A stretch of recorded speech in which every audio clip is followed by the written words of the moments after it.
This is Auditory Anthology. I'm your curator, Keith Conrad. We release new episodes every Thursday. If you like what you hear, I hope you'll take a minute to rate and review our show on your podcast player of choice, and be sure to recommend it to a friend. Recommending us helps us continue to share these stories every week. If you have a story you'd like to contribute to the series, you can visit submissions.soundconceptmedia.com or just follow the link in the show notes. Our story this week is Sweet Tooth by Robert F. Young. If we ever actually do meet aliens, there will be plenty of people who will be worried about it ending up in a to serve man type scenario. Mr. Chambers, don't get on that ship! Rest of the book, to serve man, it's a cookbook! But it might turn out that human beings aren't the ones who actually have to worry about being devoured by our new alien overlords.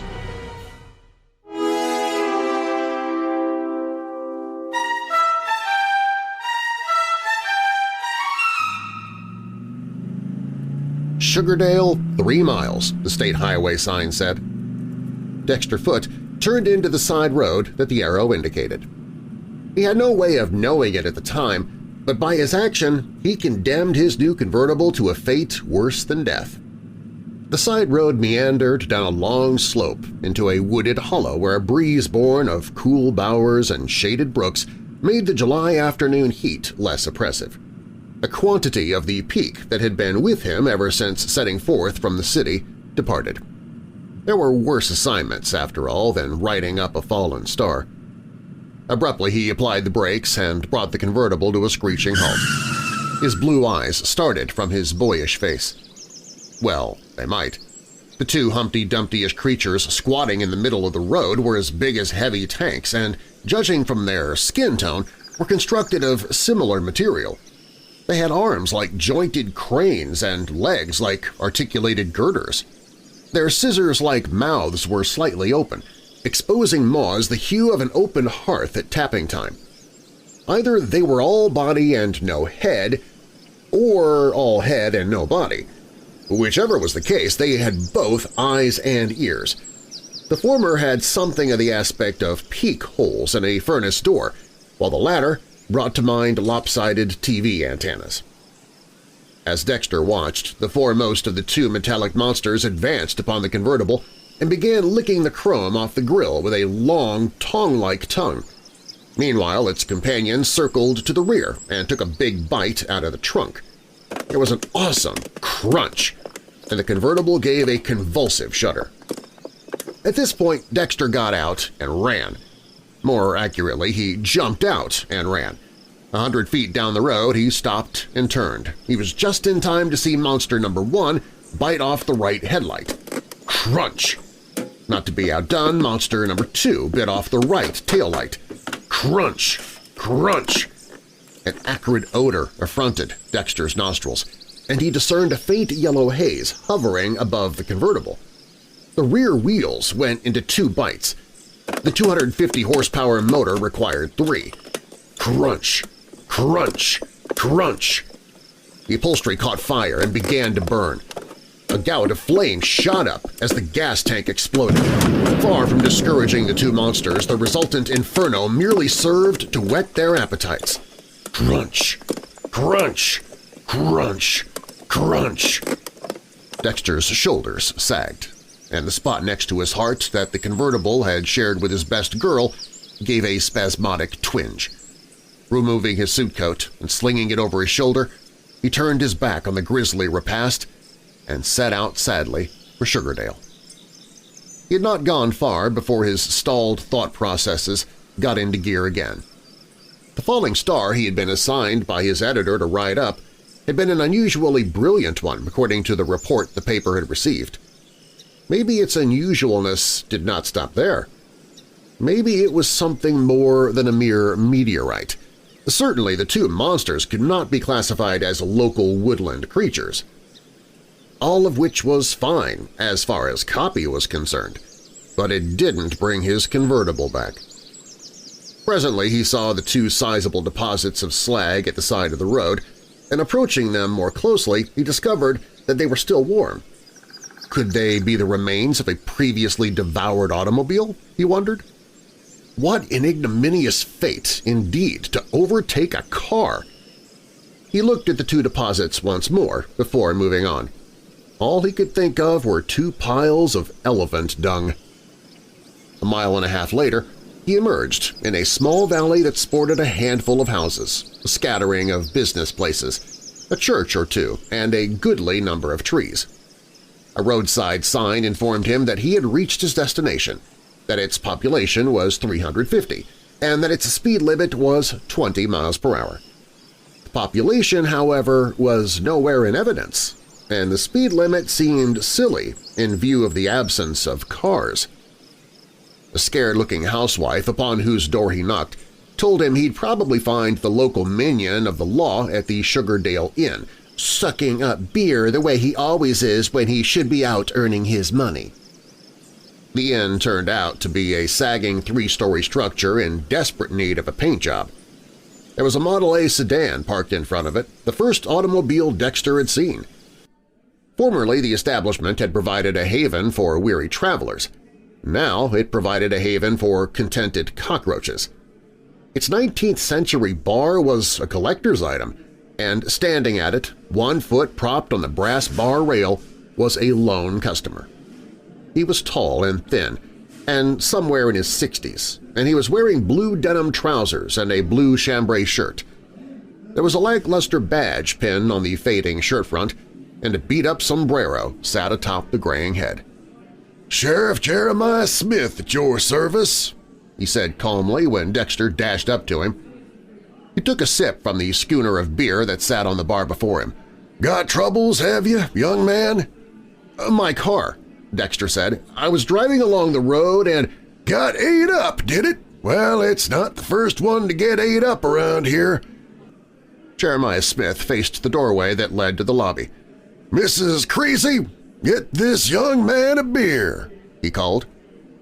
A plump, middle-aged woman whose dark hair fell down over her eyes like a thicket came into sight behind the bar. She flicked a cockroach off the drain board with an expert forefinger, drew Dexter a schooner, and set it before him. Jeremiah Smith paid for it. "Drink her down, young man," he said. "I know how I'd feel if my car got ate up." Manfully, Dexter dispatched half the contents of the schooner, after which he introduced himself and explained the nature of his mission to Sugardale. "I never figured on anything like this, though," he concluded. "You must have made it through just before the roadblock was set up," Jeremiah said. "You were lucky." Dexter stared at him. "Lucky? I lost my car." "Pshaw! What's a car to a newspaper man when a big story's in the air? Take this newspaper fellow I saw on TV Saturday night. Big stories went out long ago," Dexter said. "Newspaper men work for a living, the same as anybody else. Get back to my car. Aren't you going to do anything about it?" Jeremiah looked hurt. "I've already done everything I can do. The minute I saw those tanks, I knew it was a job for the Army, and the state police agreed with me. So we notified them, after which we advised everybody to stay indoors and to keep their cars under lock and key. All we can do now is wait," Jeremiah sighed. "Crazy, if you ask me. Tanks. Eating automobiles." "I imagine," Dexter said thoughtfully, "that our diet would give them pause too. Where did this star of yours fall?" "In Ed Hallam's North Timber Lot. Take you there if you like. There's not much to see, though. Just a big hole in the ground." Dexter finished his beer. "Come on," he said. The Model A parked in front of the inn turned out to be Jeremiah's. It took off down the road at a brisk pace, wound through woods, dales, pastures, and fields. Dexter hadn't the remotest idea where he was when at last Jeremiah pulled up beside a grove larger and darker than the others. The old man squinted in the lengthening shadows. "Seems to me them auto-eating tanks ought to make better reading than a common ordinary fallen star." Halfway out of the car, Dexter stared at him. "You mean to tell me you don't see the connection?" "What connection?" Dexter got the rest of the way out. Between the automobile eaters and the spaceship, of course. Jeremiah stared at him. What spaceship? Never mind, Dexter said. Show me the fallen star. It was in a clearing, deep in the woods, or rather the crater-like hole it had made was. Peering down into the hole, Dexter saw the dark, pitted surface of what could very well have been an ordinary, if unusually large, meteorite. There was nothing that suggested an opening of any kind, but the opposite wall of the crater did look as though some heavy object had been dragged, or had dragged itself, up to the level of the clearing. The underbrush showed signs of having been badly trampled in the recent past. He pointed out the signs to Jeremiah. See how those saplings are flattened? No human being did that. I'll bet if we followed that trail, we'd come to the remains of the first car they consumed. Whose car was it, by the way? Mrs. Hopkins' new Buick. She just started out for the city on one of her shopping trips. She was so scared when she came running back into town, her hair was standing straight out behind her head. Maybe, though, it was because she was running so fast. Abruptly, Jeremiah leaned forward and squinted at the ground. Looks almost like a big footprint right there, don't it? He straightened. But if the darn thing is a spaceship, like you say, how come it buried itself? Because whoever or whatever was piloting it didn't or couldn't decelerate enough for an orthodox landing, Dexter explained. Lucky it hit the clearing. If it had hit the trees, you'd have had a forest fire on your hands. Jeremiah looked worried. Maybe we'd better be getting back to the road. I feel kind of guilty leaving my Model A sitting there all alone. Dexter followed him back through the woods and climbed into the front seat beside him. The road took them to the main highway, and not long thereafter, Jeremiah turned off the highway into another road, a familiar road heralded by a familiar sign that said Sugardale 3 miles. 2 slag deposits marked the spot where once Dexter's proud convertible had stood. He gazed at them sadly as they passed. Suddenly, Jeremiah brought the Model A to a screeching halt. The 2 desecrators of the American dream incarnate were in the midst of another repast. The victim this time, judging from the still visible star and the OD color scheme, was an Army staff car. The grill and the motor were already gone, and half of the roof was missing. Yellow haze enshrouded the sorry scene, and the countryside was resounding to a series of horrendous crunches. Do you think if I sort of zoomed by we could make it? Jeremiah asked. I hate to go all the way around the other way. I'm game if you are, Dexter said. Zoom! The 2 monsters didn't even look up. You'd think my Model A wasn't good enough for them, Jeremiah said peevishly. Count your blessings. Look, there's someone up ahead. The someone turned out to be a 2-star general, a chicken colonel, and an enlisted man. Jeremiah stopped, and the trio climbed into the back seat. Ate your staff car, did they, General? He chuckled, taking off again. Well, that's the way it goes. The name, said the general, whose middle-aged face had a greenish cast, is General Longcomb, and I was on my way to Sugardale to reconnoiter the situation before committing any troops to the area. This is my aide, Colonel Mortby, and my driver, Sergeant Wilkins. Sheriff Smith at your service, said Jeremiah. This here's Dexter Foote, who came to Sugardale to do a big story on our falling star. Tell me about these VEMs of yours, Sheriff, General Longcomb said. Jeremiah twisted around. VEMs? Vehicle-eating monsters, Colonel Mortby interposed. He was a small man with a pleasant, youthful face. It's standard Army operating procedure to give an object a name before investigating it. Oh! Jeremiah twisted back again, saved the Model A from going into the ditch with a Herculean yank on the wheel. Well, Dexter here seems to think that our falling star is a spaceship and that they landed in it, and I'm inclined to believe he's right. After seeing the VEMs in person, I'm inclined to believe he's right myself, Colonel Mortby said. I think that what we have to do with here," he went on presently, when the General made no comment, "is a form of metal-based life capable of generating an internal temperature of at least 3,000 degrees Fahrenheit. The acrid odor they give off while feasting probably arises from a substance analogous to our gastric juices, which their heat-resistant stomachs supply to accomplish digestion. Only in this case, digestion consists primarily in melting down the metal they consume and in isolating its waste matter, after which the pure metal is reprocessed into body tissue, and the waste matter is thrown off in the form of slag. I think we might go so far as to call them a couple of animate open hearths." Dexter had turned around in the front seat and was looking at the Colonel admiringly. "I think you've hit the nail right on the head, sir," he said. General Longcomb was scowling. "We're here to survey the situation, Colonel, not to jump to conclusions." He addressed the back of Jeremiah's weather-beaten neck. "I trust we'll have no trouble finding suitable accommodations in Sugardale, Sheriff." "Mrs. Creasy will be glad to put you up at the inn, if that's what you mean," Jeremiah said. Mrs. Creasy was more than glad. Indeed, from the way she looked at the two officers and the NCO through her thicket of hair, you would have thought they were the first roomers she'd had in months, discounting the cockroaches, of course. The General said petulantly, "Let's get down to business, Colonel. I want an armored company brought up immediately, and I want the Fallen Star area put off limits at once. Have the sheriff show you where it is." He turned to Sergeant Wilkins.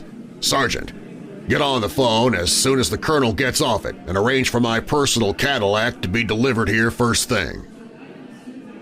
After phoning his paper, Dexter headed for the dining room and sat down beside General Longcomb. "Anything new on the VEMs, General?" he asked. General Longcomb sighed. There were shadows under his eyes, and his cheeks showed signs of sagging. They're still in circulation. Scared the wits out of a couple of teenagers and ate their hot rod. We got them under constant surveillance, of course, and what with all the underbrush they trample, it's easy enough to track them. But we can't stop them. They eat our gas grenades and our fragmentation grenades, and they're impervious to our tank killers and our anti-tank mines. A small A-bomb would take care of them nicely, but even assuming there's an area around here large enough and isolated enough to permit us to use an A-bomb, there's no way of herding them into it. "It just so happens that there is such an area," Jeremiah Smith said. "Tilson Valley, about 10 miles south of here. You'd have to vacate old man Tilson, of course, but he'd be glad to go if you made it worth his while. He hasn't grown a thing but weeds anyway since he got his pension, just sits around all day and sucks up beer." "But there's still no way of getting the VEMs out there," General Longcomb objected. Tell me, General," Dexter said, "have they eaten any of your jeeps or trucks or personnel carriers?" General Longcomb shook his head. "They've had plenty of opportunity to, too." "I have a theory," Dexter said. The look that promptly settled on General Longcomb's face made no bones about what he thought of presumptuous young reporters with theories. Colonel Morby, however, was considerably less biased.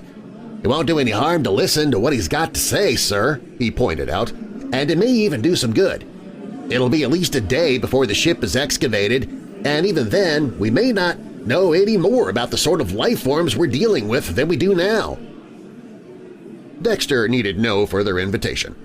"I think it's pretty clear by now," he began, "that our two visitors from Planet X aren't attracted by metal in just any old form at all, but by metal in the form of new or nearly new automobiles.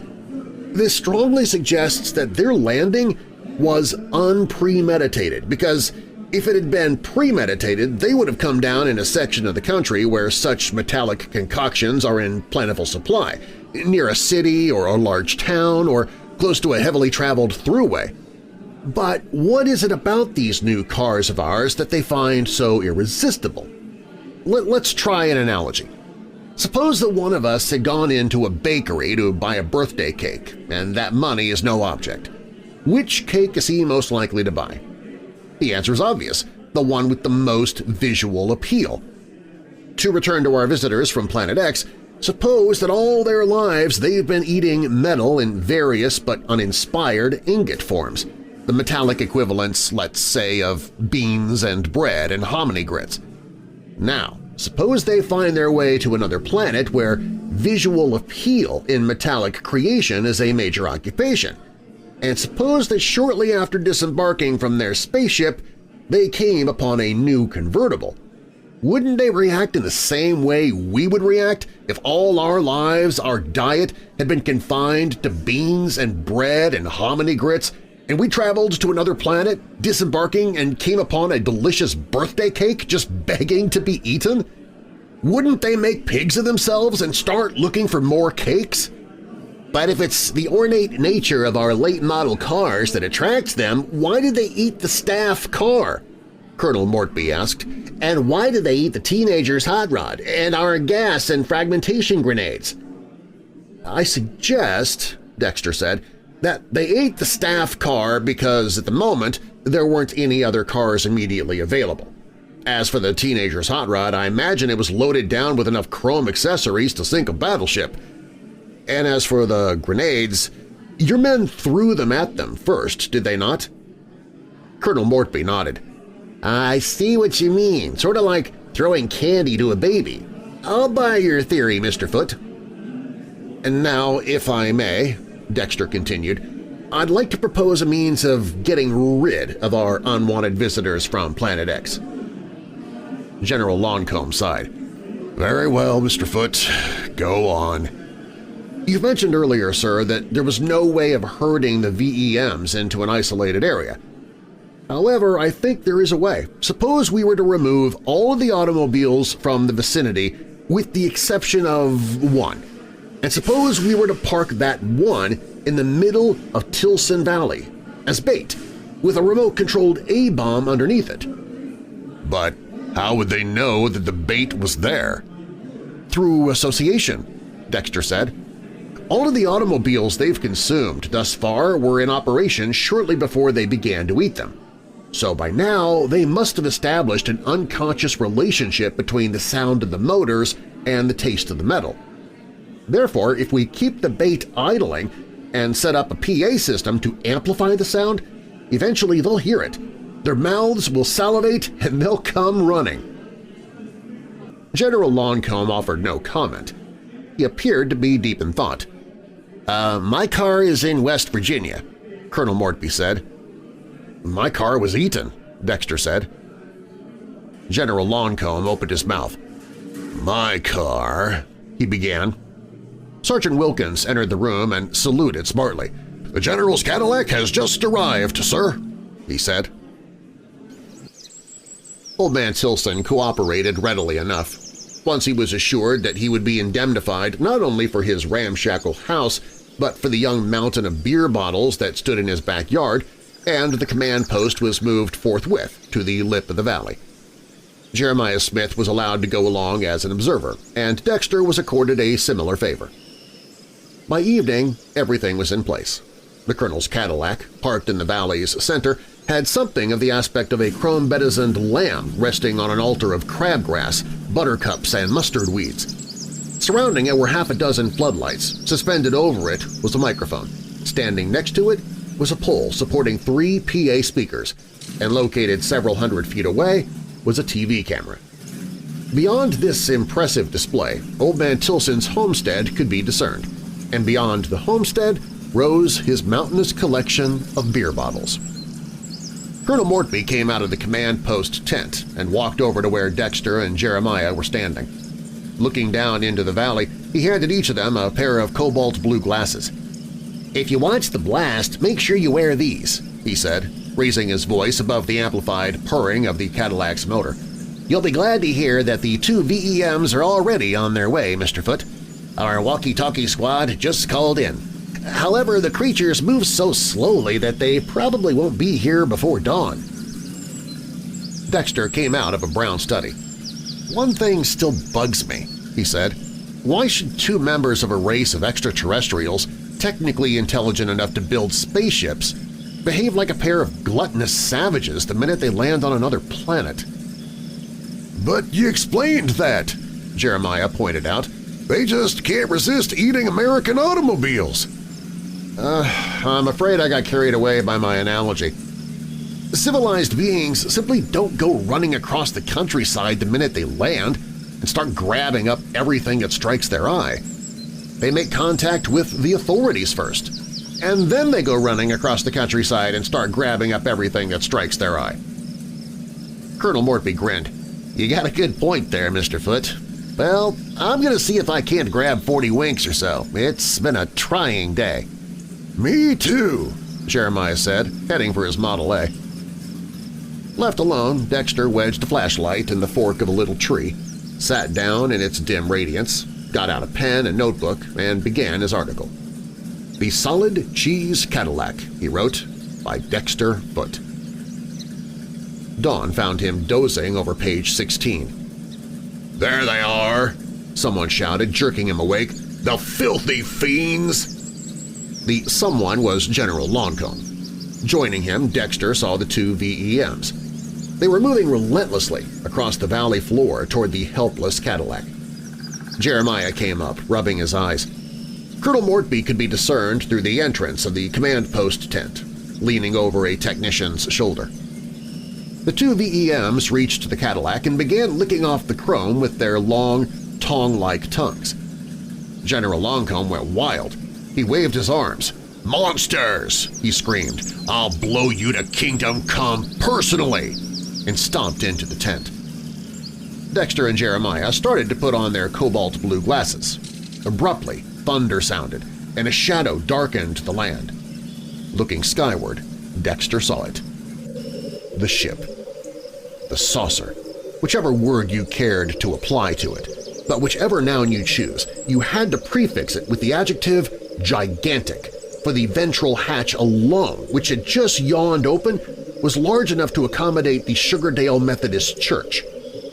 In the command post tent, the general, as yet unaware of the UFO's presence, was giving the countdown in an anguished voice. 2. In the valley, the two VEMs were trying vainly to extricate themselves from a huge metallic net that had dropped over them. 1. On the lip of the valley, Dexter Foote was grappling with an insight. 0.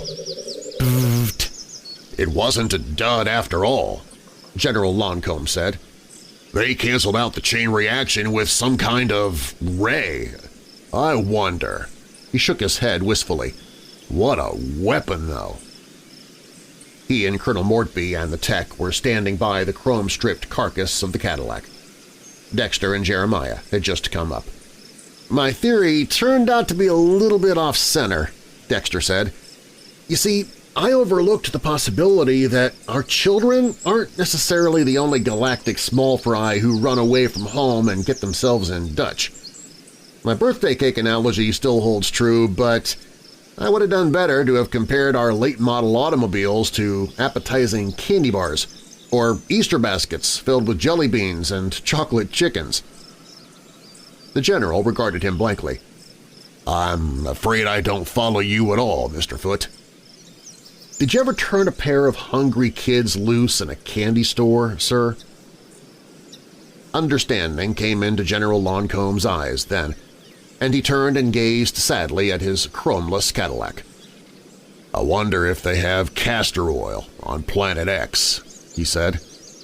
I bet they have its equivalent, grinned Dexter Foote.